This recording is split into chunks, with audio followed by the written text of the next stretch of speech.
하나님의 말씀을 놓고 바울의 영으로 읽고 바울의 영을 취했던 믿음의 사람들의 눈으로 읽었을 때 이것이 이제 우리에게 본질적으로 참 뜻을 깨닫게 되는 거죠. 그래서 우리가 항상 알아야 될 것은 우리가 선악과를 먹으면서 범죄했다고 생각하는 우리 본질 안에 들어오게 된 그 시점이 그때만이 죄가 아니라 먹지 말라라는 하나님의 말씀, 그리고 먹어라 하나님과 같이 될 것이라는 죄의 법, 이 두 개의 법을 놓고 내가 이 두 개의 법 중에 어떤 법이 맞는가라고 생각하는 순간부터 인간은 범죄하게 된 것이죠. 왜냐하면 하나님의 법보다 자기의 마음을 위에 올려놨기 때문입니다. 이때로부터 인간에게 생겨난 습성이 있게 되죠. 하나님의 말씀을 봐도 자기가 판단하는 거죠. 자기가 마음을 더 위에다 두고 그 말씀을 놓고 판단하게 되죠. 판단하게 되면서 거기서 생겨난 또 하나의 습성은 결국에 첫사람 아담이 선택한 결과는 반대를 선택했죠. 그래서 바울이 그 사건 속에서 이것을 보고 오늘 우리에게 그대로 이야기하는 거예요. 심지어는 오늘 성경을 통해서 우리에게 주는 모든 하나님의 말씀들, 심지어 예수님의 말씀이라 할지라도 이것을 내가 직접적으로 나한테 주어졌지만 내가 직접적으로 깨닫고 내가 이것을 이뤄보려고 했을 때는 이룰 수 없는 말씀이라는 거예요. 왜냐하면 그건 옛사람 아담의 방식이니까. 결국에 그리스도의 말씀은 그리스도가 우리에게 당신이 율법의 종결이 되시고 우리 안에 새 법으로 오시고 이 새 법을 이루어 가시는 영적 생명이 되신다는 것이 성경이 말하고자 하는 바입니다. 그런데 오늘날 우리는 예수 그리스도를 십자가에 매달리셔서 내 죄에 용서해 주신 그리스도 정도로만 믿고 있었어요. 예를 들어 우리는 성경에 전도하라는 어떤 말씀들을 듣잖아요.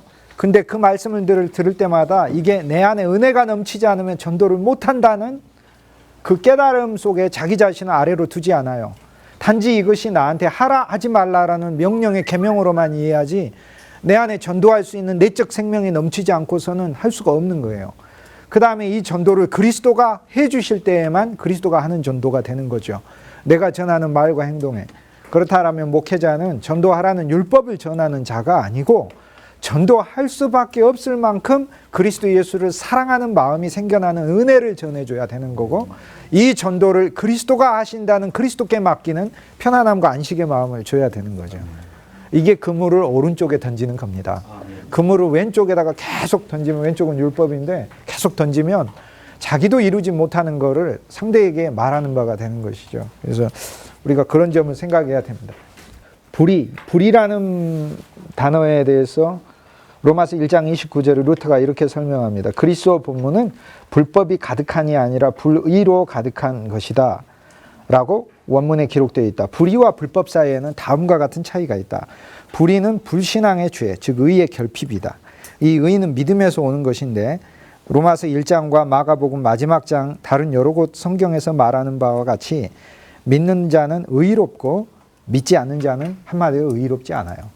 우리 행위에 달린 것이 아니라 우리에게 믿음이 있느냐 없느냐죠. 근데 그 믿음은 내가 할 수 있다 없다를 믿는 믿음이 아니고 그리스도가 하신다에 대한 그리스도에 대한 믿음인 거죠. 그러니까 믿음이 있으면 의롭고 믿지 않는 자는 의롭지 않아요. 믿지 않는 자는 순종하지 않고 즉 그리스도에 순종하지 않는 거죠. 그리스도가 우리 안에서 이루실 그분의 일에 대해 순종하지 않죠. 순종하지 않는 자는 결국 의롭게 되지 않기 때문이다. 그래서 암브로시우스의 말에 의하면 불순종이 바로 완전한 불이요 완전한 죄이고 루터도 교부들의 글들을 읽으면서 교부들의 로마서 주석으로부터 자신의 로마서 주석을 확장해 갑니다. 불순종이 완전한 불이요 완전한 죄이다. 죄는 하늘의 계명들에 대한 불순종이다. 자, 이건 제가 잠시 후에 다시 정리해 설명드릴게요. 이제 불법은 무엇이냐? 불법은 경건에 대한 어리석은 열정으로 선택한 자기 의의를 내세우는 죄이다. 이것에 대해서 마태복음 7장 23절은 불법을 행하는 자들아 내게서 떠나가라고 말한다.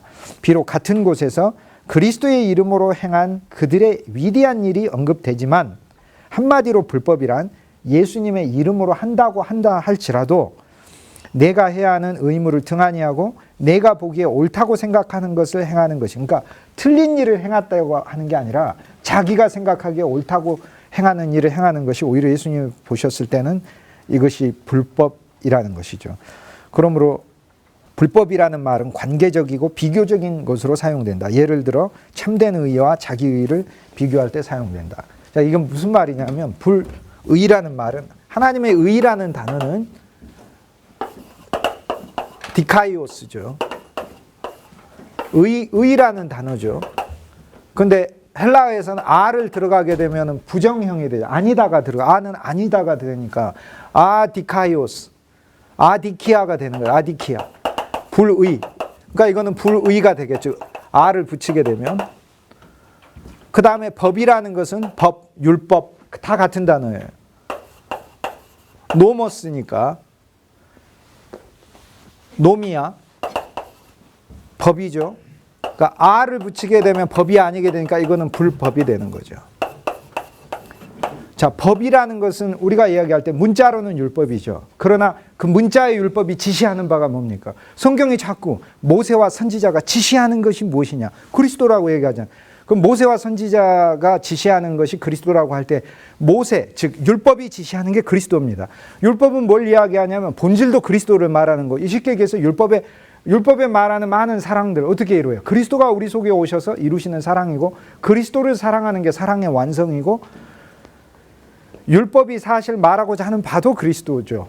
율법의 많은 부분들이 아니라 모든 부분들이 다 그리스도에 대해 율법이 창세기부터 시작하면 창세기 1장에 태초에 하나님이 천지를 그 하나님이 그리스도 예수라고 빌립보서 그리고 골로새서에서 설명하죠. 만물이 그로 말미암아 창조됐고 그를 통하여 유지되고 있고 그를 향하여 가고 있고 요한복음 1장에도 만물이 말씀으로 지은 바 되었으되 그가 없이는 하나도 된 것이 없느니라. 그러니까 그리스도가 하나님이시오. 그리스도가 첫째 날이시오. 그리스도가 빛이시오. 그리스도가 둘째 날이시오. 그리스도는 셋째 날 땅이시오 열매. 그러니까 모든 율법이 지시하는 바는 그리스도 예수는 이 여인의 씨앗일 뿐만 아니라 그리스도 예수는 심지어 남자예요. 우리를 위해 수고하셔서 일하셔서 우리에게 소산을 주신 분이에요. 우리가 우리의 공로 나는 공로 없사오나 예수의 공로를 힘입어 이렇게 기도하잖아요. 그분이 일하셨어요. 그러니까 그분이 일하신 것을 우리에게 주셔서 우리가 하나님 앞에서 그분이 심지어는 여인이에요. 해산하여 수고하였어요. 그러니까 이 아담과 하와에게 내리신 하나님의 심판이 아니에요. 이건 심판이 아니고 축복이에요. 축복이고 육신에게만 축복인 것이 아니라 회복하는 모든 축복이에요. 범죄한 인간에게 하나님은 창세기 3장에 인간은 범죄했는데 사탄에게는 심판하는데 인간에게는 축복을 내리셔요. 깨어져 버린 가정을 자녀를 낳게 하심으로 회복하게 하시고 하나님은 그래서 에덴 동산에 이런 모든 사건은 심판이 아니에요. 여인에게 해산하는 고통을 주는 게 거기 심판이란 단어는 한 단어도 안 들어가 있어요. 범죄한 인간을 회복하시기 하나님이 하시는 방법이에요. 새 창조 아래서 그러니까 범죄하기 전에 에덴 동산에 하나님이 원래 만드신 창조 아래서 내 뼈 중에 뼈고 살 중에 살인데 선과 악으로 이제 판단하기 시작하니까 인간이 인간 같지 않은 거예요. 남편이 남편 같지 않고 아내가 아내 같지 않은 거예요. 하나님 왜 저런 여자를 나한테 아내로 주고 왜 저런 남자를 나한테 남편으로 주었을까? 그 얘기 아담이 하잖아요. 하나님이 주셔서 이렇게 된 거 아니냐고. 그 깨어져 버린 그거를 그리스도가 화목하게 하시는데 아들을 주심으로 자녀를 주심으로 회복하죠. 그러니까 우리가 육체의 가정에서도 자녀들이 묶어주는 끈이라는 것을 알 수 있게 되죠. 근데 성경은 본질적으로 그리스도를 말하니까 그 깨어진 가정 안에 참 아들이 태어나야 화목되는 거죠. 참 아들이신 그리스도 예수가. 예수님이 와야 화목하지 율법으로는 화목하게 되지가 않아요. 율법의 계명을 알아서 그러니까 마누라가 부인이 남편에게 잔소리의 율법을 계속해서 아무리 랩처럼 여러 번 얘기한다고 절대 율법은 사람을 변화시킬 수 없다. 그리스도가 만져주고 부러뜨리셔야만 고치신다. 기도가 바뀌어야 되죠. 잔소리할 필요가 없어요.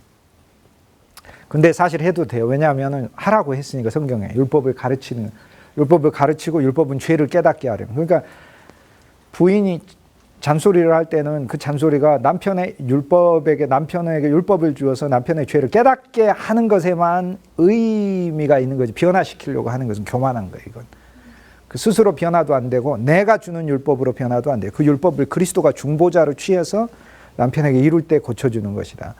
사실 율법이 지시하는 바가 그리스도다라는 거예요. 그리고 그 율법의 모든 본질도 그리스도예요. 로마서 10장에 보면은 4절 이후로 그리스도 예수는 율법의 종결이 되시느니라. 그리고 5절 이후로 보면 누가 하늘에 올라가겠다 하지 말라 그러잖아요. 우리가 어떻게 스스로 하늘로 올라갑니까? 근데 모든 종교는 자기가 스스로 하늘로 올라가려고 그러잖아요. 우리의 모든 육체의 연습들을 아무리 육체의 연습들의 종류가 별의별 게 다 있어도 할례만한 것이 없어요. 할례. 왜? 그것은 하나님이 아브라함에게 주신 것이고 그건 할례, 육체에 나타난 명백한 표니까. 그런데 그 할례가 실제가 아니고 할례가 지시하는 그리스도의 십자가가 실제라. 그 실제가 없으면 할례는 껍데기가 된다. 이게 바울이 말하고자. 그러므로 우리가 하는 모든 종교적인 행위들, 심지어 예배라고 할지라도 설교라고 할지라도 기도이든 금식이든 별의별 거라 할지라도 그 가운데 실제이신 그리스도가 없으면 껍데기인 할례에 불과한 거죠. 껍데기인 할례가 돼버리는 거예요. 육신의 할례에 불과하게 되는 거예요. 결국에 모든 율법들이 유월절에 대한 율법, 초막절에 대한 율법, 첫 번째 절기든 마지막 절기든 초실절이든 우리의 첫 열매이신 그리스도, 무교절이든 누룩 없는 떡이신 그리스도 예수를 먹으라, 무교절이신 그리스도, 모든 절기들, 맥주절이신 그리스도, 영안에서 추수된 그리스도, 나팔절이신 그리스도. 나팔절로 요즘 안 지키잖아요, 우리가. 나팔절을 안 지켜요. 왜 안 지켜요? 나팔절을 지키는 거 어떻게 지키는 거예요? 7번째 달인 오늘날의 달력으로 10월 달이 돼서 10월 1일부터 모여가지고 나팔절이란 절기를 지키는 게 나팔절을 지키는 게 아니고 바울이 우리에게 율법의 본질에 대해서 풀이해 주니까 영적인 것이기 때문에 그리스도의 계명을 우리가 나팔로 들어야 된다. 그 얘기예요. 예수님 말씀을 내 귀에 올려 퍼지는 나팔로 들어야 되는 거지. 우린 나팔절을 안 지켜요. 우리가 사실상 교회에 그냥 예배만 드리러 오지 말씀 들으러 말씀을 사모하고 말씀을 내가 누리기 위해서 오지 않잖아요. 그 나팔절로 안 지키는 거죠. 6월절로는 지켜도 그 예배가. 그러나 거기서 더 나가서 대속죄일이신 그리스도 예수를 우리가 매일뿐만 아니라 매 주일마다 예배 자체가 대속죄일이 돼야죠. 대속죄는 내가 크게 회개한다는 내 회개를 가리킨 게 아니고 대속죄일에는 지금까지 없었던 일이 하나 일어나요. 뭡니까? 대제사장이 로마서 3장 25절 말씀과 연관된 거죠. 송아지의 피를 가지고 지성소 안에까지 들어가는 거예요. 그게 지성소 안에서는 세상도 보이지도 않고 그 속에서는 심지어 하나님의 영광의 빛 외에는 어떤 빛도 없어요. 그런데 그곳이 하나님과의 온전한 화목을 이룬 자리예요. 그러니까 대속죄라는 것은 뭐가 속죄이겠습니까? 속죄라는 건 자기 반성이나 자기 회한이 속죄가 아니에요. 나를 지성소까지 끌고 가주신 예수 그리스도의 피를 누리는 것이 대속죄의 의미인 거예요. 이게 그 안에서 내가 그리스도 안에서 내 온전한 구원을 얻고 누려가는 것이 이게 예배의 본질. 그게 예배가 대속죄일로 누려지는 거예요. 그런데 예배가 대속죄일로는 안 누려지고 6월절 번제단에서 약간의 이 속건제이거나 아니면은 속건제에도 못 미치는 산당 제사이거나 바알 신전이나 산당에 있는 제사들에서 나 좀 잘되게 해달라고 예배. 그럼 나 좀 잘되게 해달라는 예배가 어디 있어요? 모든 예배는 나 잘되게 해달라는 예배는 그리스도 예수 안에서는 끝났어요. 나 잘되고 안 되고는 하나님의 섭리에 달린 거고 모든 예배는 그분을 찬송하고 경배하기 위해 있는 거지 나 잘되는 거하고 아무 상관없어요. 그러니까 우리의 모든 종교의 관념은 그리스도 예수 안에서 이제 끝난 거죠. 어쨌든 불법이다 이야기했을 땐 법이신 그리스도를 벗어나서 자기 의의를 추구하면서 하는 게 그게 불법이다 그 말입니다. 그러니까 우리가 흔히 불법을 행하는 자요 그렇게 얘기를 했을 때는 마치 악한 일을 하는 것으로 생각하지만 루터가 교부들의 글들을 통해서 우리에게 밝혀주는 게 뭐가 불법이냐면 이 법이 있으면 이 법을 누가 우리 속에서 지키셔야 한다는 거예요. 그리스도가 우리 속에서 지키셔야 하는 것이 그것이 바로 그리스도의 법인데 그리스도 빼놓고 심지어는 하나님의 법이라 하더라도 내가 내 방법으로 지키면서 내 자기의의를 추구하고 사는 것이 그것이 바로 불법이다 그 얘기예요. 불의란 무엇이냐면 의가 그리스도 예수자 십자가의 의잖아요. 불의라는 것은 이 의를 안 믿는다는 얘기니까 불의는 한마디로 예수님을 안 믿는 불신앙을 가리키는 것이고 그래서 불법과 불의가 두 개가 다른데 이것이 오늘날 우리의 문제죠. 그러니까 의의를 추구한다는 건 이렇게 하면 됩니다. 계명들이 있죠. 많은 계명은 613개, 구약에 613개 계명이 있고 하지 말라 365개 하라 계명 248개가 있어서 이 계명들을 365일 동안 내 분골쇄신해서 지켜나가는 게 이게 신앙이다 하면서 이제 유대인들은 그렇게 풀이하는 거예요. 그런데 그게 그냥 유대인의 신앙일 뿐이다 라고 바울이 말합니다. 맞다. 그건 신앙인데 그건 유대인의 신앙이다. 그건 아주 좋은 유대인이다. 그러나 그건 그리스도인은 아니다. 이렇게 얘기해요. 그리스도인은 계명이 있으면 이 계명을 내가 지켜가는 자기의, 아 이거 내가 지켰네 어겼네, 지켰네 어겼네. 또 우리는 모든 계명들을 놓고 내가 지켰네 어겼네, 지켰네 어겼네, 지켰네 어겼네. 그렇게 해서 얻어지는 자기의죠.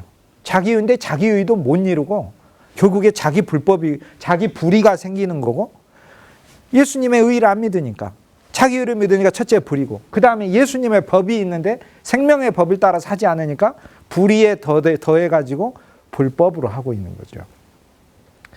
그러니까 이 단어가 무서운 단어. 우리가 생각할 때 불의와 불법은 불신자에게 해당하는 말인 줄 알았는데, 심지어는 내가 예수님을 믿는다 하더라도 이 예수님을 믿는 것이 자기의 의를 추구하는 예수님을 믿는 나의 노력을 신앙이라고 부른다면 그것은 결국 불법이 되는 것이다. 이 얘기예요. 이게 루터가 말하고자 하는 바예요. 그러니까. 그래서 우리는 어떤 계명이든지 주님이 와주시기를 구해야 돼요. 교만은요, 세상의 교만은 이런 거잖아요. 내가 최고 잘났다 하잖아요. 그 다음에 비교하는 교만은 니보다는 내가 낫다잖아요. 그런데 우리가 생각할 때 하나님이 보시는 본질적 교만은 하나님이 필요 없다고 생각하는 게 교만이죠. 그런데 우리는 하나님 필요하다고 생각은 하죠. 그런데 우리가 얼마나 교만하냐면 어떤 일을 놓고 이 일엔 하나님이 필요하다고 생각해. 이 일은 그냥 내가 할 수 있다. 어떤 일이 크고 어떤 일이 작은지 누가 판단해? 여전히 내가 판단하고 있고. 근데 우리가 작다고 생각하는 일은 결코 작은 일이 아니었어요. 제 인생에서는 내가 이 일이 나한테 일어나면 별로 아무것도 아니겠지 했던 일은 엄청나게 큰 일이 돼버리고, 정말 큰일이라고 생각했던 일들은 큰일이 아닌 경우를 너무 많지. 크고 작은 일조차도 내가 판단하고 사는 게 여전히 내가 판단자의 입장에 서서, 그래서 내가 생각해서 중요한 일이라고 생각할 때는 내가 기도 열심히 하고 나머지 일들은 기도 안 하고 그런 건가요? 그게 아니죠. 내 마음이 하나님 앞에서 교만하는 건 하나님 필요 없다고 생각하는 거예요. 내가 의로워지는 거 하나님 필요 없어요. 내가 계명으로 스스로 지켜서 의로, 그거 교만한 거예요. 내가 거룩해지는 거, 내가 어떻게 혼자 힘으로 거룩해집니까? 성화와 성결을 어떻게 개인이 이룹니까? 그것이 바로 교만한 거예요. 그리스도가 필요하다. 나는 오늘 설교할 때도 그리스도가 필요하고, 강의할 때도 그리스도가 필요하고, 나는 오늘 기도할 때도 그리스도가 필요하고, 나는 오늘 사람과 만날 때도 그리스도가 필요하고, 심지어는 내가 누구랑 싸워야 할 때도 나는 그리스도가 필요한 거예요. 그게 겸손한 거예요. 주님이 필요하다는 거예요. 이게 마음이. 그래서 우리의 모든 기도는 내가 원하는 것들이 이루어지는 이런 식의 기도에서 이제는 벗어나 매 순간 그리스도의 영이 나와 어떤 상황에서든지 함께해 주시는 그리스도의 영과의 교통의 기도로 우리가 나아가야 되는 거죠. 이게 기도의 본질인 거죠. 이게 첫 번째 이제 저희가 알아야 될 부분이고, 그다음 두 번째 페이지. 루터의 로마서 강의에서 루터가 우상을 가증히 여기는 내가 신전 물건을 도적질하느냐라고 얘기를 하죠. 신전의 물건을 훔치는 것은 성물을 약탈하고 절취하는 것이다. 이것을 유대인들은 두 가지 방법으로 했는데, 첫째는 그들의 자신의 마음과 영혼이 진리의 영에서 떠나 그들 자신의 생각을 따르게 됨을 통해서이다. 자, 이게 무슨 말입니까? 성전의 성물을 약탈하는 것인데 왜 자기의 마음과 영혼이 진리의 영에서 떠난 것을 이야기하는 건가? 그렇죠. 우리 자신은 성전이에요.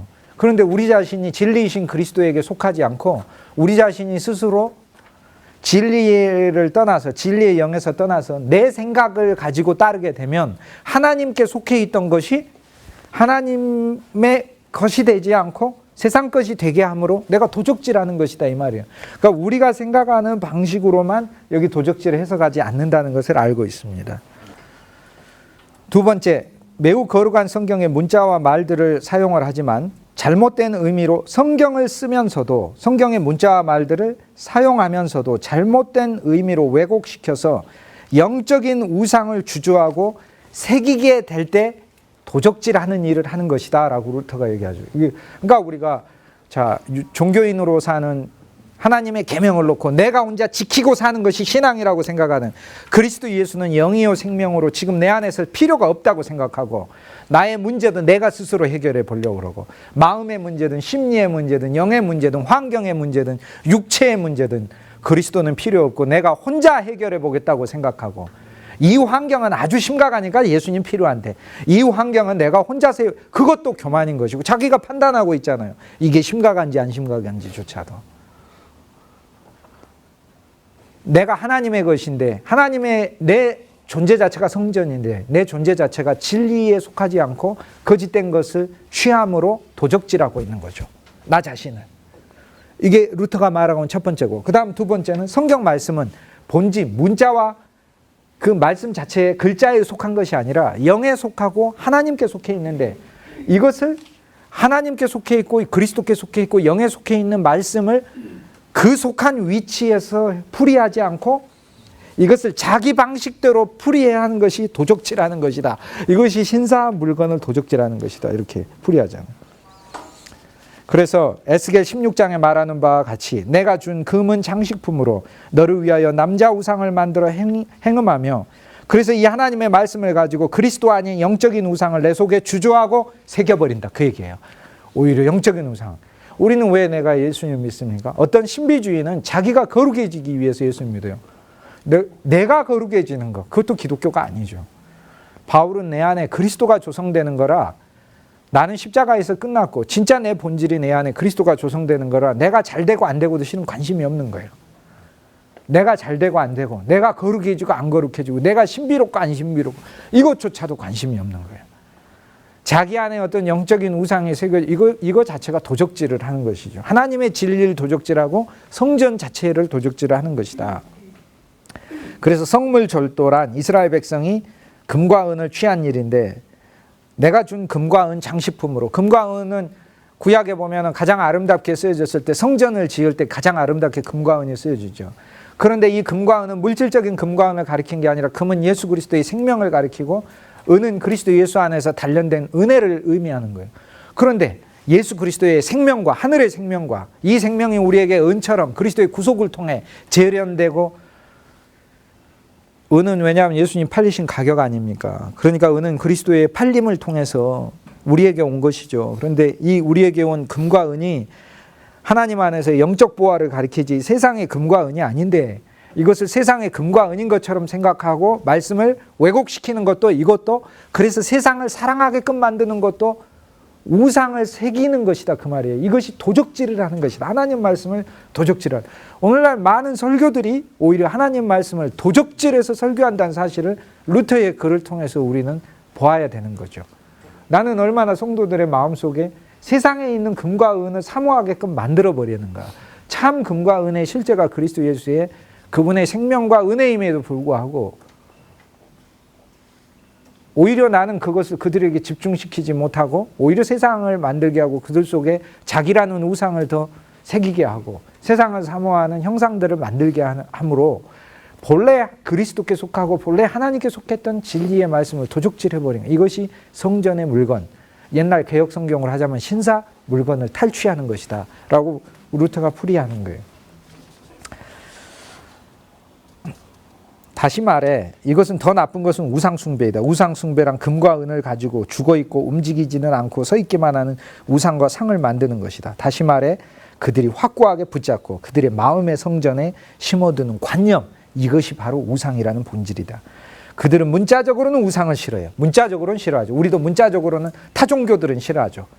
그런데 진짜 본질적으로, 말씀이 본질적으로 이야기하는 영적으로, 즉 마음으로는 그것을 좋아할 뿐만 아니라 고안도 해내고 있어요. 그리고 그들이 그 은금으로 자기를 위하여 우상을 만들었으니 결국은 파괴되고 말리라. 하나님의 말씀 안에는 생명과 은혜가 가득 차 있잖아요, 성경이. 그런데 생명과 은혜로 가득 차 있는 성경에서 하나님의 생명, 신성한 생명, 거룩한 생명, 하늘의 생명, 영원한 생명은 보지 않고 그 속에 무한히 우리에게 부으시는 은혜, 이런 것은 보지 않고 율법으로 이해하고 싹스로 이해하고 문자로 이해하고 내 노력으로 이해해서 내가 벌어들이는 신앙으로 이게 가니까 결국에 새겨지는 것은 내 자신밖에 안 새겨지는 것이죠. 이게 도적질하는 것이라. 그러므로 그들이 그 은금으로 자기를 위하여 우상을 만들었나니 하나님의 충만이신 그리스도 예수가 속에 조성되는 게 아니라 결국은 파괴되고 말리라. 그렇게 하다가 우리가 신앙이 파산하잖아요. 그러니까 결국에 와서 느끼는 거잖아요. 이게 예수 믿는 게 단가? 이게 예수 믿는 게 단가? 이렇게 느끼게 되는 거죠. 그래서 호세아서 6장에서 길르앗은 악을 행하는 자의 고울이라 이렇게 말씀했을 때 길르앗은 어디입니까? 요단강에 있으면 건너편이죠. 악을 행하는 자, 다시 말해 길르앗은 잘못되고 거짓된 가르침을 만드는 자의 고울이다. 우리가 길르앗 백성이 실은 돼버리는 거예요. 그 길르앗에서, 길르앗은 이게 되죠. 이제 불의와 불법의 차이를 아시죠. 불의는 불신앙이요, 불법은 예수 그리스도를 믿어도 자기 의의를 추구하면서 믿는 게 불법이죠. 여기 갈릴리 호수가 있으면 이렇게 사해바다가 아래가 있고 여기 예루살렘이 있죠. 이게 요단강이죠. 여기가 길르앗이에요. 길르앗이, 이게 갈릴리 호수고, 직경 제일 짧은 데가 12km, 여기 주위는 50여 킬로미터, 여기서 여기 제일 긴 데는 17km. 그 12km 굉장히 큰 호수라는 거 알 수 있어요. 여기가 거라사 지역이고, 여기 위에 있는 큰 지역이, 비옥한 지역이 바산이라고 부르는 지역입니다. 여기가 암소들, 황소들 키우고 있었죠. 바산의 왕은 옥이죠. 옥, 바산 왕 옥. 가나안 정복하면서 이게 정복했죠. 이게 아직 정복 안 된 그리스도인들이 많죠. 예수님 믿어가지고 자기의 살찐 암소 키우려고 많이 하죠. 바산 왕 옥이 아직 가나안 땅이 내 안에 자리 잡고 있어. 풍요의 신, 응? 물질의 신이 자리 잡고, 이게 그리스도 예수의 십자가에서 가나안 땅이 정복이 되듯이 정복돼야 되는데 안 되죠. 그러니까 길르앗은 요단 건너편에 있는 이곳이죠. 이곳에 누가 남습니까? 갓 지파가 남고, 므낫세 지파가 인구가 아주 큰데 절반이 남잖아요. 그래서 여기 남아가지고 여기 약속의 땅에 넘어가서 왕국을 중심으로 해서 이렇게 12지파가 살아야 되는데 여기 남아서 살았어요. 이 지파는 뭐예요? 전쟁해가지고 싸워야 되는데 전쟁하지 않고 요단 근처에 있으면서 여기에서 약속의 땅은 약속의 땅이지만은 요단을 건너지 않고 여기서 계속 있는 거죠. 머물고. 이곳에서 정복전쟁 수행할 때도 오지도 않고. 후에 싸우기는 하지만은 처음에 이렇게 머물겠다고 하는 이 길르앗 산지는 결국에 약속의 땅 요단의 이편이기 때문에 요단을 안 건너게 돼요. 요단은 하나의 강이죠. 이스라엘 백성이 여호수아를 통해 요단을 건넜다는 이야기는 그리스도 안에서 한 번 또 태어난 거예요. 홍해에서 물로 태어났는데 물과 영으로 거듭나지 않으면 요단에서 우리는 한 번 영으로 또 태어나야 돼요. 그러니까 육신적 그리스도인으로 믿는 거죠. 길르앗에서는. 그래서 루터가 지금 그걸 그렇게 풀이하는 거예요. 길르앗은 악한 자들의 고울이라. 여기 악한 자들은 불신자들을 말하는 게 아니고 하나님을 믿기는 믿는데 자기, 왜? 로마서 2장은 불신자에 대한 말씀이 아니에요. 로마서 2장은, 로마서 1장은 모든 이들에 대한 죄인이라는 것을 가리키고, 우리가 인간적으로 본질적으로 아담이기 때문에 삼중의 타락으로 넘겨졌다. 우리의 환경의 타락이요, 내 안에 집착이 생겼고, 세 번째는 내 존재가 타락이 됐다. 삼중의 타락. 그래서 이로부터 모든 죄의 열매들이, 이게 1장이 말하는 거고, 2장에서는 너 판단하는 사람아 라고 이제 시작해요. 네가 법을 가지고 있어서 이제 율법을 가지고 판단하면서, 즉 쉽게 얘기해서 나는 판단의 기준을 가지고 있는 사람이에요. 우리가 전에 예수 안 믿었을 때는 판단하는 기준이 공자님의 삼강오륜 가지고 판단했어요. 삼강오륜 가지고 장유유서가 없는 사람이네 이러고 판단하고 살았었죠. 그러나 우리는 이제 예수 그리스도를 알게 되면서, 크리스찬이 되면서 하나님의 율법을 배우게 됐는데, 이제 하나님의 율법으로 우리는 이제 판단할 수 있는 사람이 됐어요. 하나님의 율법으로. 성경 가지고 판단하자면 얼마나 판단하기가 쉽습니까?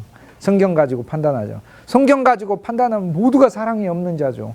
사랑이 있는 사람이 어디 있어? 다 사랑이 없는 자죠. 그런데 로마서 2장이 정작 말하고자 하는 것은 그 율법을 가진 사람의 그 본질 자체가 자신이 남을 판단한다. 자기를 판단할 줄은 모른다.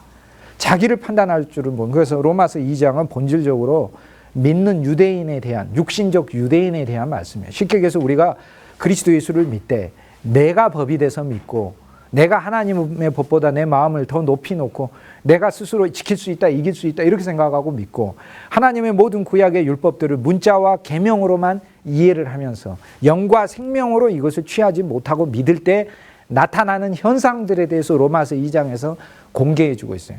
우리는 로마서 2장에 이제 되게 하나님 앞에 감사해야 되는데, 왜냐하면 로마서 2장을 통해 우리 자신이 스스로 예수님을 믿으면 나타나게 되는 모든 현상에 대해서 다 얘기해 주니까 그래요. 근데 그것이 뭐가 있게 되느냐?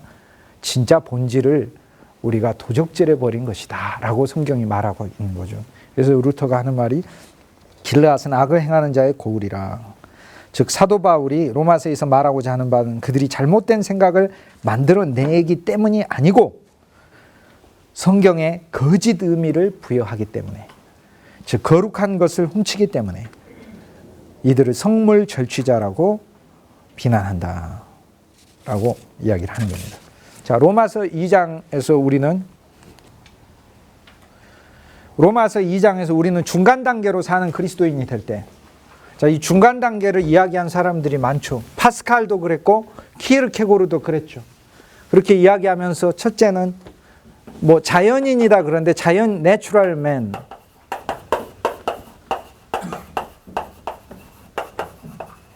이게 뭐 철학자들이 이거 번역 진짜 잘못된 거예요. 이게. 자연인을 가리킨 게 아니에요. 자연인은 존말이죠. 나는 자연인이다 이렇게 되는 거예요.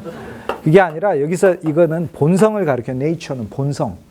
타고난 본성대로 사는 본성인, 아담인. 그 다음 두 번째는 율법인. 율법인은 뭐예요? 옛날에는 키르케고르가 도대체 뭔 말을 파스칼이나 키르케고르가 뭔 말을 하려고 하는지 이해가 안 갔어요. 어거스틴이나 루터가 무슨 말을 하려고 하는지 이해가 안 갔어요. 도저히. 근데 이 깨달음은 하나님이 열어주신, 경에 있는 것은 베드로후서 2장 1절에 보면은 경에 있는 것은 사사로이 풀 것, 쉽게 계산, 하나님의 성전에 있는 말씀은, 경에 있는 예언은 그러니까 이 무슨 예언된 것만 얘기하는 게 아니라 그 예언이라는 말은 하나님에 대해 말하는 것을, 그러니까 그 성경에 있는 모든 것이 다 경이고 예언이죠. 경에 있는 것은 사사로이 풀 것이 아니다. 자기 생각대로 푸는 것이 아니요. 하나님의 영이 우리에게 오셔서 조명해 줄 때 푸는 것이다. 그러니까 본질적으로 어떤 말씀이든지 우리는 마음을 낮춰야 돼요. 이 말씀을 내가 이성으로 이해할 수 있다고 생각하지 말고 이성으로 이해하는 것 너머에 하나님이 본질적으로 이 말씀을 통해서 우리에게 그리스도로 연결하여 주시고 그리스도로 가게 하여 주시고 그리스도가 이 말씀을 적용하게 하여 주시는 그 깨달음으로 우리를 인도하여 달라고 우리 마음을 늘 끌어내려야 돼요. 말씀 위에다가 놓지 말고 말씀 아래에다가 그 사건을 해야 돼요. 그래서 이게 첫 번째가 본성인이고 아담으로 사는 사람이고 두 번째가 율법인이고 중간 단계 유대인, 형식적 유대인, 외면적 유대인이다 이거죠. 오늘날 우리가 나는 유대인, 아니 유대인이죠. 왜 유대인입니까? 우리가 그리스도를 알고 율법으로 믿고 그리스도를 외면적으로 믿고 율법으로 믿고 그 율법의 본질 자체가 그리스도시고 그 그리스도가 내 안에 영과 생명으로서 그분이 하시는 일에 대한 인식과 지혜가 없다면 나는 여전히 의문과 육체에 속한 사람, 문자와 육체에 속한 사람이 되기 때문에 나는 구약의 유대인과 똑같은 유대인이 되는 것이다 이 말이에요. 그러니까 로마서 1장에서 로마서 1장에서는 모든 인간 본질 자체로 그렇게 악해요. 그럼 우리가 하나 이제 생각을 하잖아요. 그게 뭐냐면 그러면 우리가 하나님 율법을 알게 되면 어떻게 되냐? 알게 되면 어떻게 되냐에 대해서 로마서 2장에 바울이 답하는 거예요. 그 알게 됐다 하더라도 여전히 율법을 몰라서 범죄한 게 아니잖아. 아담과 하와가.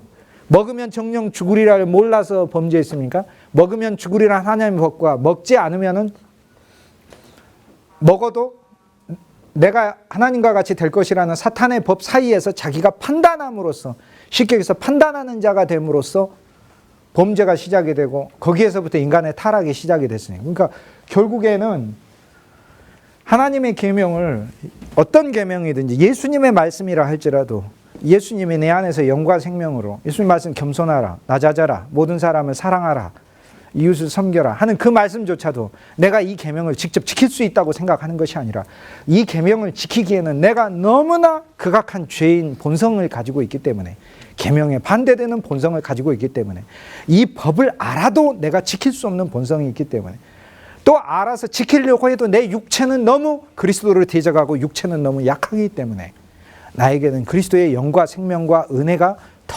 필요하다. 주님의 도움이 더 필요하다. 그러므로 서로 내가 육체로 누군가를 사랑하고 누군가를 도와주고 누군가를 위해서 내가 어떤 일을 하고 육체로 하나님의 몸된 교회를 위해 봉사했다 할지라도 이것이 결코 내 자기의가 될 수가 없고 이 속에 그리스도가 없다면 결코 내가 주님께 유익한 일을 한 것이 아니라는 인식이 있을 때 그때 그 사람은 비로소 하나님의 은혜에 속한 사람이다. 그리스도인이다. 이렇게 부른다는 거죠. 그래서 로마서 2장은 우리가 예를 들어 바울이 1장에서 모든 사람이 죄인인데요 하니까 우리가 주일학교 학생이라고 해보겠습니다. 우리 다 주일학교 학생이에요. 바울 선생님이 지금 교사 선생으로 오셔가지고 모든 사람이 다 죄인이야 이렇게 얘기하는 거에 대해 바울 선생님이 1장에서 가르치니까 제가 질문을 한 거예요. 그러면 우리가 하나님 말씀을 잘 배우면 되겠네요 라고 얘기하니까 거기에 대해 바울이 2장으로 답을 한 겁니다. 네가 잘 배워도 안 돼 라고 얘기를 하는 거예요. 왜? 네가 하는 것이 아니니까. 그러면은 제가 이렇게 또 묻겠죠. 그럼 잘 배우면은 잘 배우고 내가 열심히 해보고자 하면 어떤 일이 일어나는데요? 라는 것을 2장을 통해 답을 해요. 첫째, 너는 배우면 배울수록 네가 알려고 하면 첫째, 너 판단하는 사람아 해서 너는 판단만 하게 된다. 두 번째, 사람이라는 말 안트로포스, 아담이죠. 너는 아담으로 살게 된다. 정죄하게 되고 아담의 본성을 드러내게 되고 그뿐이 아니라 육체를 따르게 되고 문자를 따르게 되고 남의 선생되기를 적어 4가지 방식으로 살게 되죠. 소경에게 있어서는 인도자요. 소경은 주님을 알고 싶어서 믿는 자들인데 아직 그리스도를 못 봤어요. 그러니까 소경이에요. 바디메오처럼 안 믿는 자가 아니에요. 근데 소경이에요. 소경의 인도자 되기는 되게 좋아해요. 세상의 빛이라. 어둠의 빛이라. 어둠은 세상이고 세상의 빛이. 어쨌든 내가 계명을 알고 있기 때문에 나는 세상에 내가 빛으로서는 살고 있어요. 그런데 진정한 참빛이신 그리스도 예수를 나타내지 못하고 있어요. 그 빛이 등경 위에 있지 않고 말 속에 감춰져 있는 거야. 말이 뭐 하는 데 쓰는 거야? 1말, 2말, 3말, 4말. 말에다가 두지 않고 등경 위에 둬야 되는데 등경은 등대이신 그리스도 위에 우리 빛이 있어야 되는데 그게 아니고 1말, 2말, 3말 하는 말재는 말, 에바, 곡식 다니하는 세상 먹고 음식 채우고 있는 그 속에 내 빛을 넣어두고 있다. 내가 예수 그리스도 믿는 이 신앙 자체를 어디다 쓰고 있는 거예요? 내가 먹고 살기 위한데 내 신앙을 쓰고 있는 거예요. 실은 이 신앙은 먹고 사는데 쓰는 게 아니죠. 생존의 문제를 위해 우리 그리스도는 살잖아요. 왜냐하면 생존의 문제는 이미 그리스도가 우리를 애굽에서 구출하셔서 나를 영원히 먹이시는 언약 아래에 있기 때문에 내 믿음은 거기다 쓰는 것이 아닌 거예요. 이래요. 믿음이 약할 때는 물론 먹고 사는 문제도 쓸 수는 있겠지만 본질적으로 어둠 속에서 빛대기를 주어 어쨌든 빛으로는 있는 거예요. 종교인이라 할지라도. 어리석은 자의 훈장이에요. 어리석은 자는 하나님이 없다고 하는 자니까. 불신자에 대해서는 어쨌든 우리가 하나님이 있다고 변증하는 자로 살고 어린아이들의 선생이에요. 어린아이들. 불신자한테는 가이드고 어린아이들한테는 유치원 교사로서. 어린아이는 신앙의 젖을 먹고 자라야 됩니다. 그런데 그 수준까지밖에 안 된다. 그런데 그러면서도 그런 일을 하면서도 첫째로는 우리가 3가지 범죄를 저지르죠. 첫째는 우리가 도적질을 하고 하나님께 속한 것을 도적질. 두 번째는 우리가 음행을 저지르고 세상과 함께 타협해서 내 마음에 세상을 실은 사랑하는 마음이 있고 세 번째는 하나님의 성전에 속한 것들을 감춰버리고. 그래서 2장을 통해서 네가 계명을 알아도 네가 스스로 지키려면 이룰 수가 없단다. 이렇게 되는 거죠. 그래서 바울에게 그러면 우리가 질문을 또 하는 거죠. 바울 선생님 그럼 율법 알아도 하나도 장점이 없네요? 3장에서는 얘기하죠. 아니다. 장점은 있단다. 라면서 3장에서는 장점을 이야기해요. 그러면 그 장점을 우리가 알고 어떻게 해야 되나요? 그랬더니 장점을 안다 하더라도 우리가 본질적으로 추구해야 될 것은 율법 외에 또 다른 의가 나타났으니 이건 그리스도의 의라. 하나님 계명이 있고 이 계명을 내가 막 지키냐 안 지키냐 이렇게 사는 게 자기 의를 추구하는 거예요. 지킨다 하더라도 자기 의예요. 근데 자기 의는 이루어지지도 않고 자기 불법이 이루어지죠. 자기 불의가 이루어지고 자기 죄만 나타나게 되죠. 그리스도의 의란 뭡니까? 그리스도가 의를 이루었고 이 그리스도를 누리면 누릴수록 그리스도는 나한테 의를 준다는 건데 로마서 3장 21절에서 2가지를 얘기해요. 23절에 2가지를 얘기해요. 첫째는 거저 값없이 도래한. 두 번째는 은혜로라는 말이에요. 거저라는 말은 뭐예요? 일을 해야 준다는 게 아니고 율법의 일을 해야 주는 게 아니라 내가 선행을 해야 하나님이 나 의를 주는 것이 아니라 내가 그리스도를 바라보는 순간 나한테 의를 준다. 거저 준다는 거예요. 거저. 그냥 거저. 어떠한 대가나 요구도 없이 거저 준다는 거예요. 그 다음 은혜로라는 말은 뭡니까? 달라고 했는데 요만큼 주는 게 은혜입니까? 물 붓듯이 부은다는 거예요. 말할 수 없을 만큼 부어준다는 거예요. 그게. 그리고 그 은혜가 내가 누릴 수 있는 기쁨이라는 거예요. 그러니까. 그러니까 그리스도인은 결국에 오늘 하루 내가 계명을 지켰냐 안 지켰냐 이 삶으로 살면 안 돼요. 나는 어느 순간에나 내가 그리스도를 누렸냐 안 누렸느냐로 살아야 돼요. 난 누구랑 만났을 때 그 사람과 대화해서 그리스도를 누렸냐 안 누렸느냐 요걸로 살아야 돼요. 나는 내 순간 내가 내 마음에 어둠이 올 때 그리스도를 기쁨으로 누리고, 흑암이 올 때 빛으로 누리고, 염려가 올 때 그리스도를 평강으로 누리고, 이게 그리스도의 의로 누리는 거예요. 그러니까 그리스도의 의를 누린다는 건 그리스도가 이루어신 그 그리스도, 당신이 내 의입니다. 내 자신을 보면 인생이 부끄럽고 행한 일들 때문에 고개 들 수가 없지만 그리스도를 의지하여 당신의 의만 봅니다. 내가 서로 누군가를 사랑하는 행위들을 하고 어떤 선행을 베풀고 있을 때 나는 그 행위들에 내가 주목하지 않는 거예요. 여전히 언제나 나는 그리스도의 의만 주목하는 거예요. 이것이 그리스도의 의를 버는 것이다 라는 거죠. 그때 예수님은 내 안에서 생명으로 계시면서 영으로 계시면서 또 능력으로 계시면서 구원으로 계시면서 복음, 기쁜 소식으로 계시면서 이제 나를 그분의 길 안에서 인도하게 하시는 거죠. 성경에 누가복음 15장에 드라크마라고 나옵니다. 드라크마는 하루 일당인데 헬라 돈이라고 했죠. 데나리온은 로마 돈입니다. 예를 들어 유로는 유럽 돈이고 달러는 미국 돈이고 이거와 똑같아요. 데나리온은 로마 돈, 드라크마는 헬라 제국의 돈입니다. 근데 이 드라크마는 한 드라크마는 하루 일당인데 이 드라크마를 4개의 단위로 가진 거예요. 예를 들어서 우리가 5만 원짜리가 있고 만 원짜리가 있는데 5만 원짜리 만 원의 5배니까 테트라 드라크마라고 부르는 게 있습니다. 테트라 드라크마는 드라크마의 4배입니다. 여기 보면 글자가 작아서 좀 안 보이실 텐데 테트라 드라크마라고 써졌습니다. 제가 저 밑에 부분만 조금 확대를 해볼 테니까 한번 보실래요? 이렇게 여기 보이시나요? 테트라 드라크마라고, 그죠? 그러니까 드라크마가 테트라 4개라는 말입니다. 테트라 드라크마, 시라큐스에서 시실리 시라큐스에서 발행한 헬라 제국 시대 때 테트라 드라크마 4개 들어가요. 드라크마가 하루 일당이니까 4드라크마면 4일치 분량에 해당되겠죠. 그러면 40만 원짜리죠. 저거 하나가 있으면 40만 원짜리죠. 엄청나게 큰데 일반인은 손에 보통 만지기는 어렵고 부자 잡아가지고 이렇게 호주머니 뒤져보면 가지고 다니는 사람 가끔 나오겠죠. 100명에 한두 명. 근데 이게 이제 지금 보고 있는 게 세계 역사상 가장 비싸게 팔린, 경매에서 가장 비싸게 팔린 동전입니다. 동전 하나에 얼마에 팔렸냐면 305만 2,750불에 팔렸습니다. 300만 불이면 얼마죠? 100만 불이 12억입니다. 300만 불이면 36억 원. 36억 원. 이게 지금 최근 그 경매에서 팔렸는데 이게 약 BC 405년에 만들어졌어요. 예수님 탄생하시기 405년에 만들어진 그 테트라 드라크마인데 2400년 됐네요. 2400년 됐는데 여기 보십시오. 이 파마 머리를 우리나라 강남에 있는 헤어샵 디자이너가 이렇게 하라고 해도 못 만들겠죠. 이게 이제 파마 머리만 보시기보다도 이러한 그 문양 조각 굉장히 아름답습니다. 이건 이제 테트라 드라크마가 종류가 한 종류가 아니고요. 수백 종류입니다. 그림들이나 이런 것들이. 그러니까 이제 동전의 상태에 따라서 비싼 게 있고 싼 게 있고 뭐 그렇게 되겠죠. 지금 이 보고 있는 동전도 테트라 드라크마 일종인데요. 이제 여러분들이 이제 보게 되실 동전인데 뒤에 문양이 많이 흐려서 그렇죠. 이게 원래 독수리 문양이 여기 뒤에 새겨져 있습니다.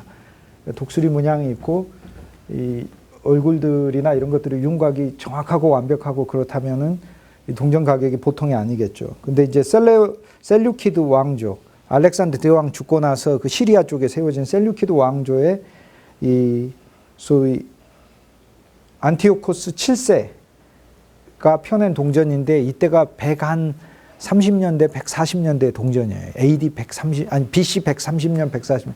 예수님 태어나시기 한 140년 전의 동전이다. 이렇게 생각하시면 되겠어요. 아까 본 것보다는 시대가 예수님 쪽에 가깝습니다. 가까운데 제가 이걸 소개하는 이유 뭐냐면 유다가 은 30을 받았잖아요. 이거 하나가 성전에 1년 2사람 성전세예요. 왜냐하면 성전세가 반세겔이거든요. 2드라크마를 내는 겁니다. 베드로하고 예수님하고 성전세 내야 되겠죠. 예수님은 성전의 주인이심에도 불구하고 성전 자체심에도 불구하고 본인이 성전세를 내셨어요. 모형의 성전세를 내셨어요. 그 모형의 성전세를 예수님 냈는데 물고기 입에서 동전 찾아서 내라고 했잖아요. 그게 한 세겔인데 이 한 세겔이 바로 테트라 드라크마예요. 테트라 드라크마를 이스라엘 말로는 한 세겔이라고 불러요.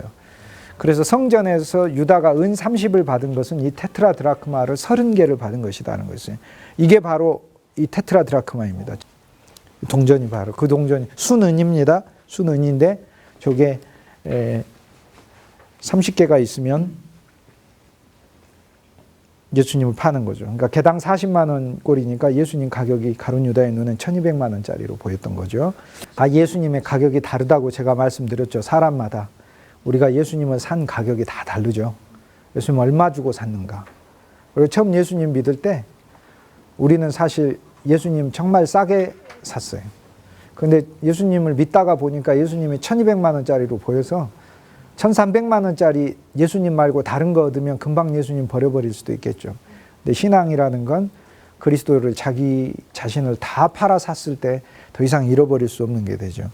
이 동전의 이제 퀄리티가 아까 보셨던 것 정도의 퀄리티가 되면 그 정도 가격이 되겠지만 도저히 그 정도 퀄리티가 아니기 때문에 그런 가격은 아닙니다. 아니지만 그럼에도 불구하고 제가 소장하고 있는 로마 제국, 헬라 제국 시대 이스라엘의 옛 동전들 중에서 가장 비싼 가격에 해당하는 동전이다. 구하는 것 자체가 어렵고 힘듭니다. 그래서 이거 30개 받고 예수님 팔았다. 지금 돈으로 하면 40만 원에 해당하지만 이게 지금 40만 원 주고 살 수 있다는 그런 뜻은 아닙니다. 그런 뜻은 아니에요. 로마서 2장, 동전 보시는 분들을 돌아가면서 보시고 로마서 2장을 저희가 보도록 하겠습니다. 로마서 2장에 우리가 그리스도를 영과 생명 안에서 우리 안에 오신 그리스도 예수, 그분이 계명을 직접 지켜주시지 않고 그분이 이 계명을 내 안에서 말씀이 육신이 되어 내가 또 하나의 성육신이 되지 않으면 내가 그냥 내 힘과 내 뜻대로 믿을 경우에 나타나는 현상에 대해서 로마서 2장에 바울이 얘기해 주고 있는 거죠. 1절에 보면은 남을 판단하는 사람아 해서 이게 첫 번째 증상입니다. 첫째, 우리는 그리스도 예수가 영과 생명으로 믿어지지 않으면 않을수록 남을 판단하고 정죄합니다. 그러니까 교회 안에서도 생명과 영으로 설교하지 않으면 판단하는 성도들만 더 만들게 됩니다. 그러니까 어설프게 남들을 자기 기준 가지고 더 판단. 그 다음 두 번째, 사람아라는 단어가 안트로포스, 아담, 에노스 이런 단어들이에요. 그래서 여전히 연약하면서 옛 본성 안에 사는 존재인 거죠. 그래서 바울이 너는 여전히 아담이요, 너는 여전히 남을 판단하는 증세를 가지게 된다라고 이렇게 얘기하게 되는 거죠. 그 다음 세 번째 1절에 보면은 남을 판단하는 것으로 내가 너를 정죄함이니, 그러면서 남을 판단하면서도 심지어는 이 행위 자체가 자기를 판단하는 행위 자체가 되어서 살게 되고, 판단을 한다는 것은 선과 악을 자기가 기준이 돼서 사는 거죠. 즉 자기 자신이 자기가 법이 되어버렸어요. 선악과를 먹어버렸으니까. 이것이 선이냐 이것이 악이냐로 이제 살게 되는 거죠. 사람마다 선과 악의 개념이 다 다른데 어떻게 선과 악의 개념을 우리가 합의를 도출해내는 게 없습니까? 진짜 선과 악이란 건 그리스도 예수 외에는 선과 악이라는 게 없어요. 그리스도를 취하는 게 선이요, 그리스도를 버리는 게 악인 거예요.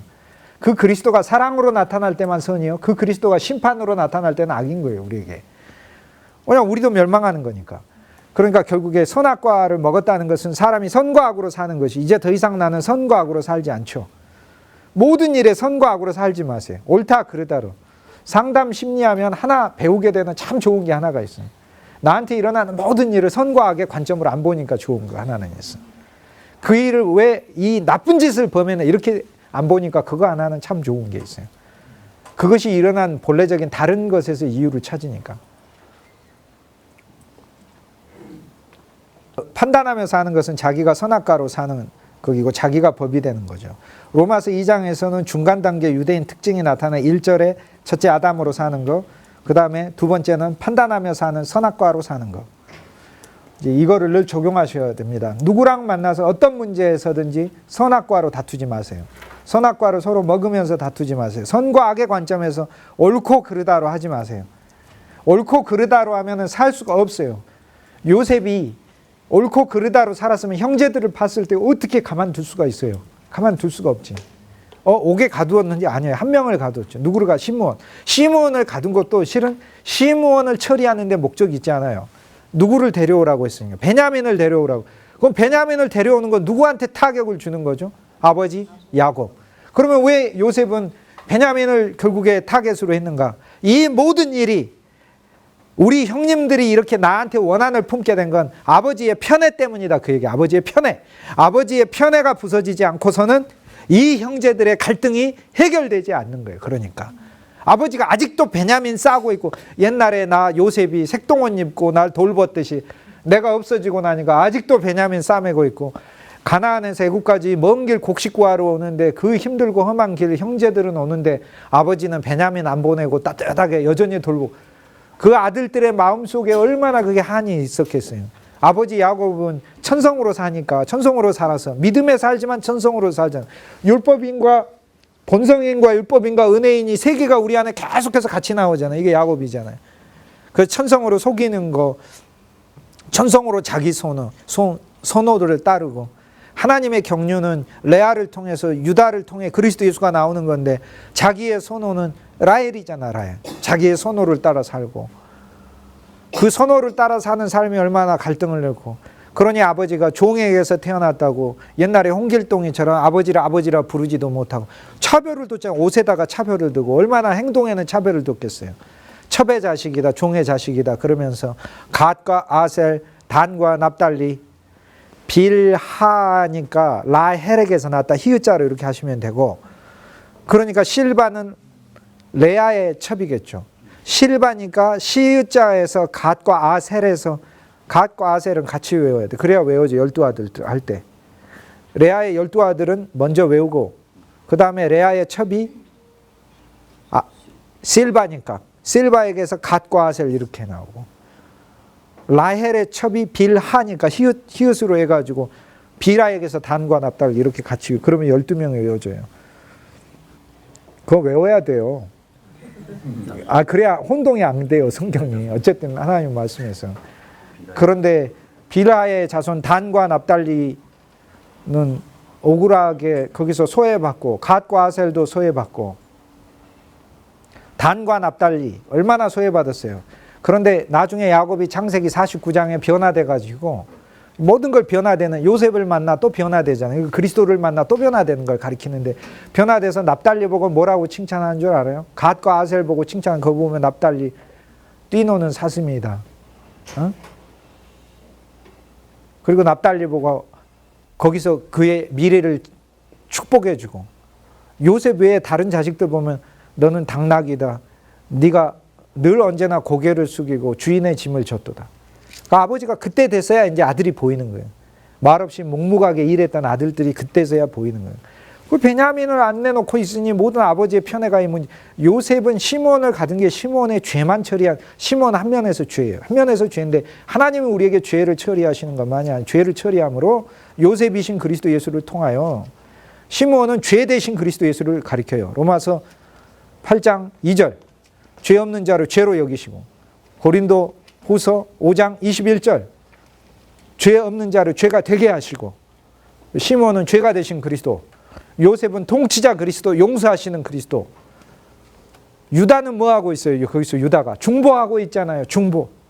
아버지한테 가서 베냐민 내오라고 그러고, 베냐민을 못 데려오면 내가 내 목숨 바친다고 그러고, 나중에 베냐민이 옥에 갇힐 때는 베냐민 대신에 자기를 가둬달라고, 중보자 그리스도를 말하는, 그러니까 다 그리스도가 하시는 사역을 이 그리스도는 이 성경에 나타나 있는 아름다운 인물들의 인격을 전부 다 완성하셔가지고 가지고 계셔서 그리스도 예수께서는 사역을 다 하셨어요. 그래서 유다의 그리스도, 시므온의 그리스도, 요셉의 그리스도, 베냐민의 그리스도, 심지어는 사랑받는 아들이 되게 하시고, 사랑받는 아들이신 그리스도를 우리에게 주시고 그걸 누리게 하시고, 그게 하나님 말씀이 보여주는 거죠. 어쨌든 간에. 어쨌든 우리가 하나 알아야 될 게 이제 선악으로 살지 않는다. 그리고 구약의 많은 말씀들이 더 이상 선과 악으로 살지 않는 것을 가리키는 거예요.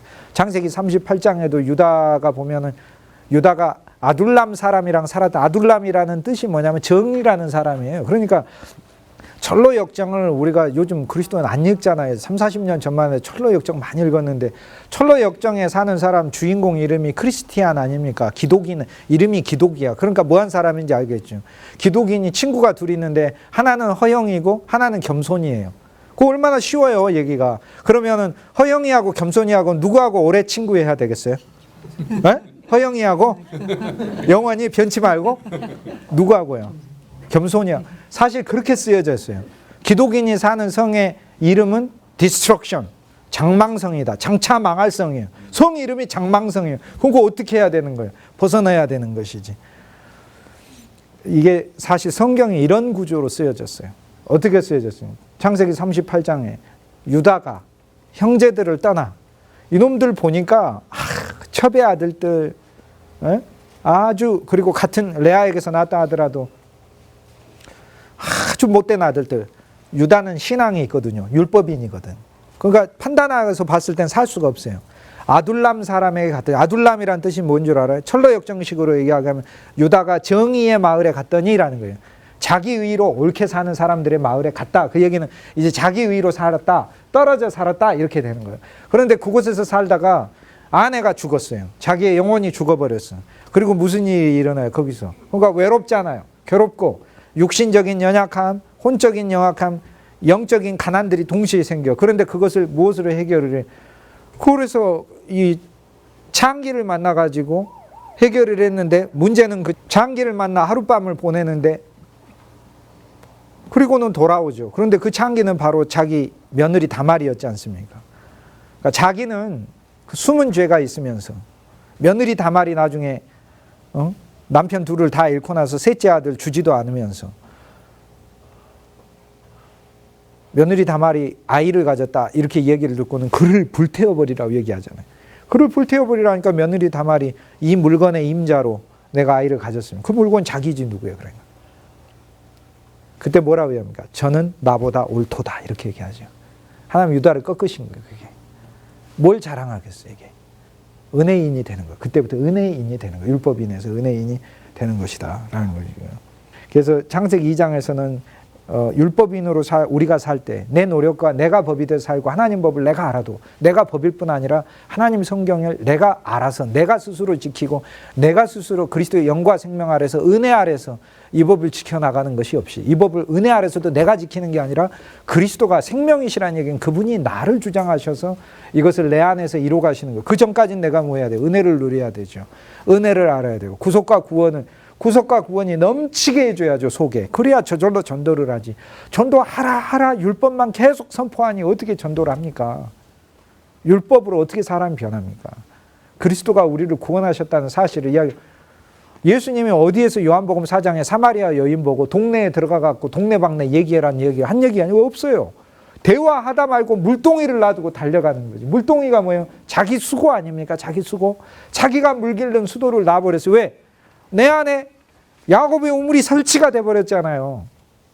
옛날 동네 우물만 있었을 때 수도 집에 없었을 때 뭐 했어요? 물길로 왔다 갔다 해야 되는데 집에 수도 들어오니까는 쫙 이렇게.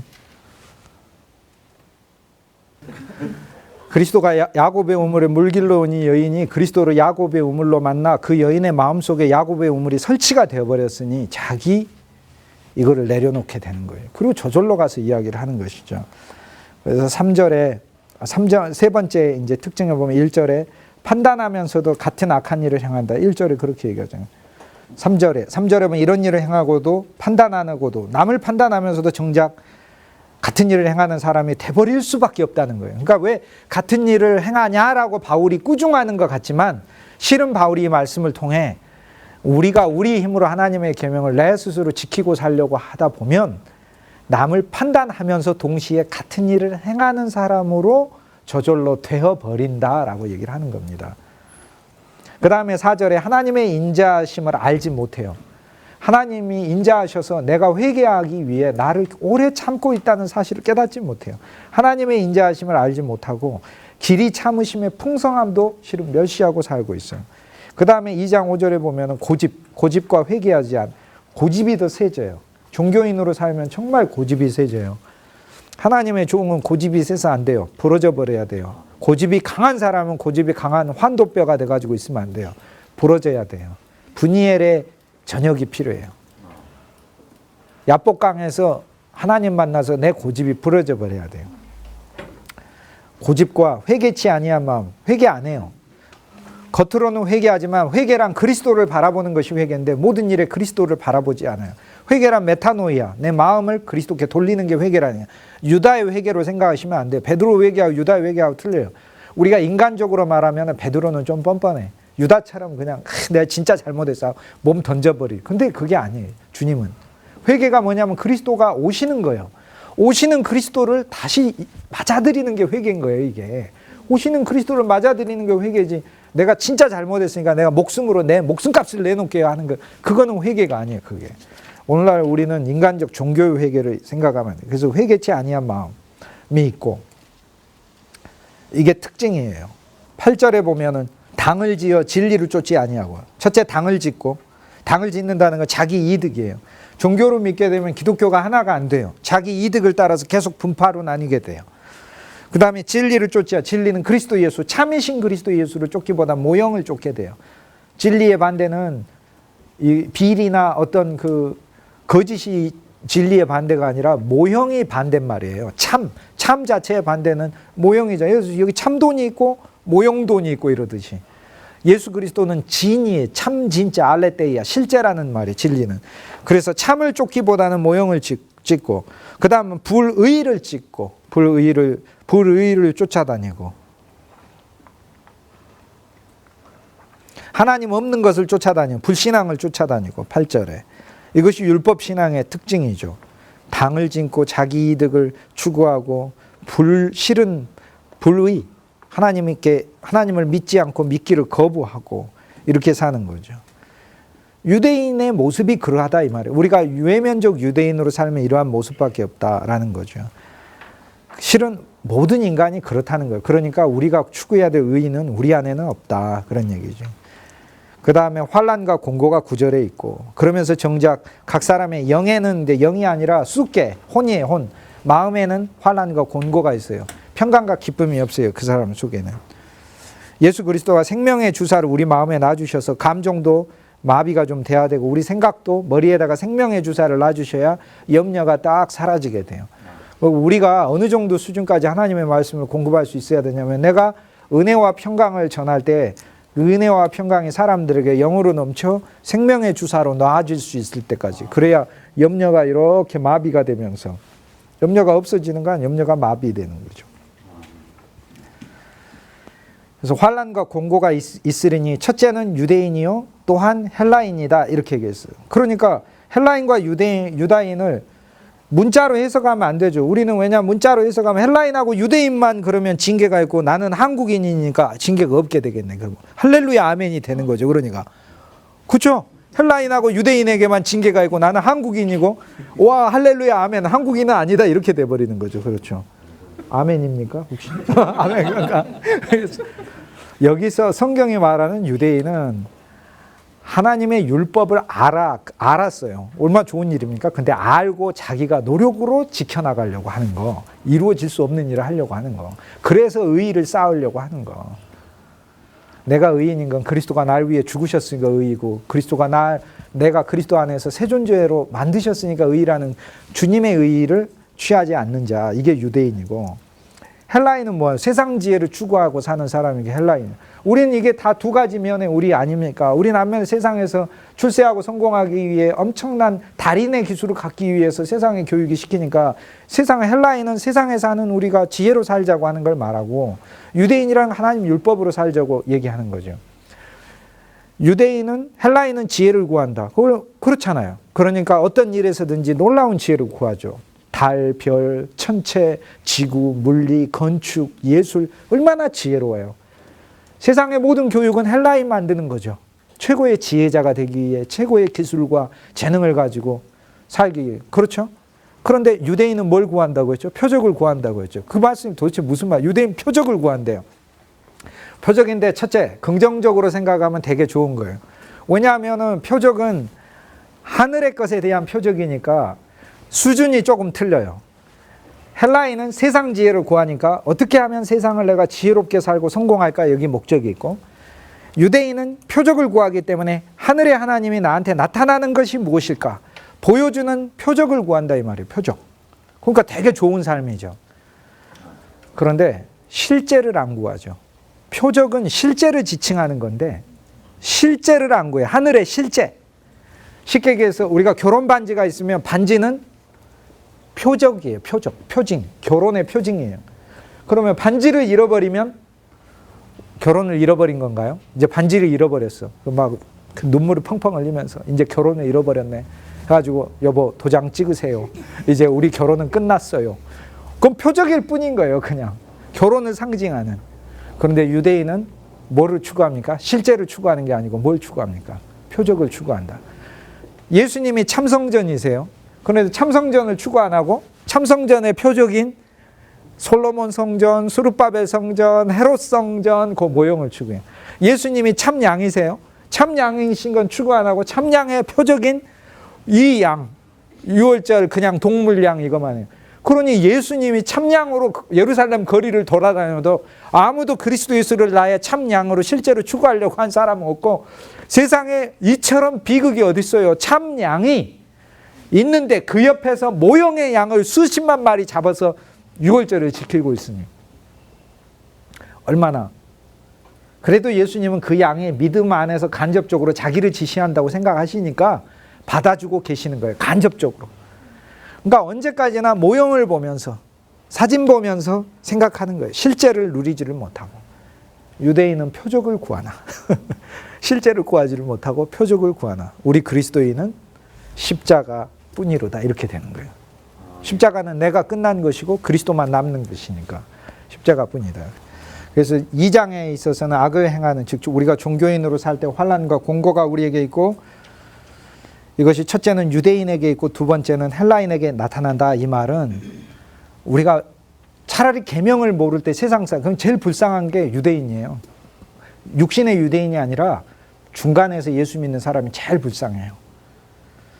다음 세상에서 제일 불쌍한 사람은 예수 안 믿는 사람이고 지금 세상에서 불쌍한 사람은 중간으로 예수 믿는 사람이에요. 율법으로 예수 믿는 사람.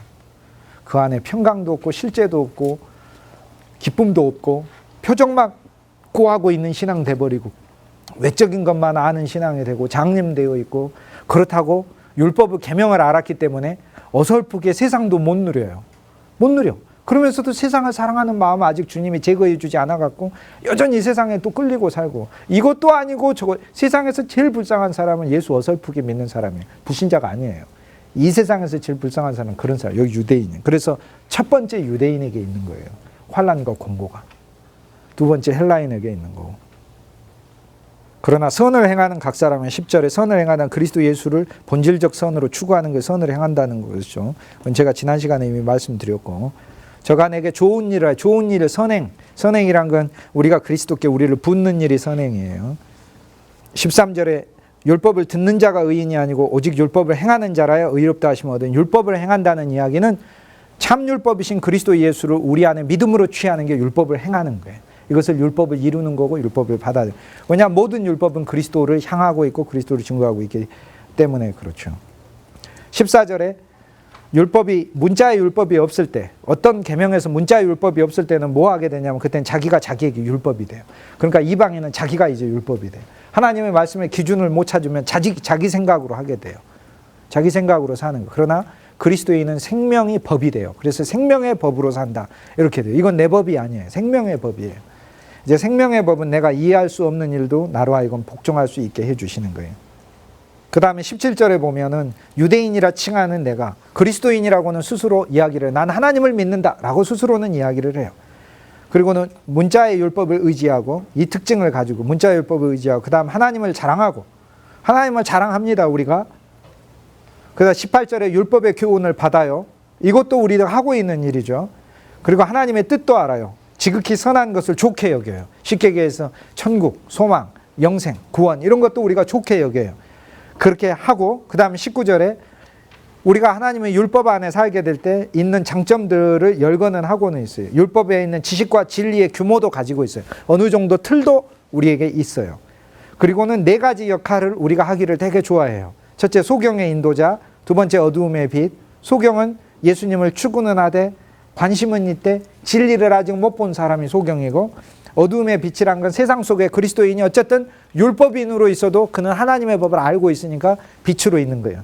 비록 말 속에 감춰두어 있지만 20절에 어리석은 자의 혼도, 어리석은 하나님이 없다는 불신자의 혼장 선생, 안내자로 있고, 어린아이의 선생으로 있고, 어린아이 선생은, 어린아이는 신앙이 약한 자들, 이제 주님을 순수하게 믿고자 하는 자들의 지도자로 하나님이 세워져요. 그래서 이런 역할들을 맡아요. 율법 아래 우리가 살아도.